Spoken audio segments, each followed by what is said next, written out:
एक दिन खुशहाल नहीं रह पाती भगवान। सब कुछ रहते हुए मेरे नसीब में क्या लिखा है, क्या लिखा है भगवान।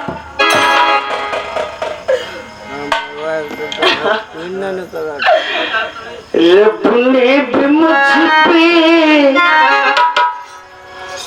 रब ने भी मुझ पे सितम क्या किया। रब ने भी मुझ पे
ताकि गंगा जी की मछली खाकर तेरी आंख अपनी पेट भरेगी पेट, और तू सारा दर दर कर ठोकर खाएगा।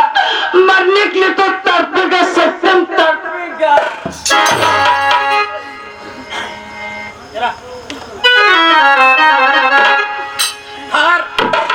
कौन है तुम? क्या करने जा रही हो?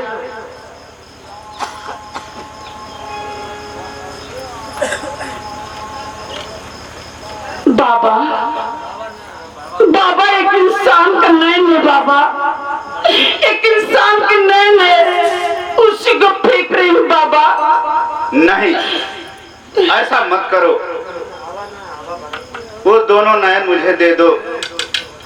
हम लोग घूमते फिरते रहते हैं, किसी के जीवन में काम आ जाएगी। बाबा, ये निकालो नैन, ये किसके काम आएगी? आए जाएगी, तुमको क्या पता है। बहुत से ऐसे लोग हैं जिनके काम में आ जाता है। तुम इसमें डाल दो। लीजिए बाबा, लीजिए।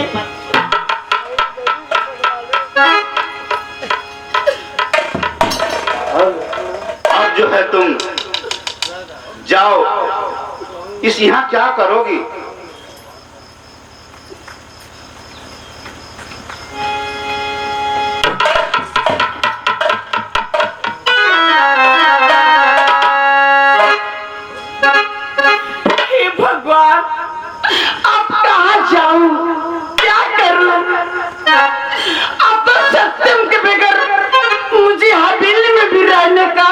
और जाने का मन नहीं कर रहा है भगवान।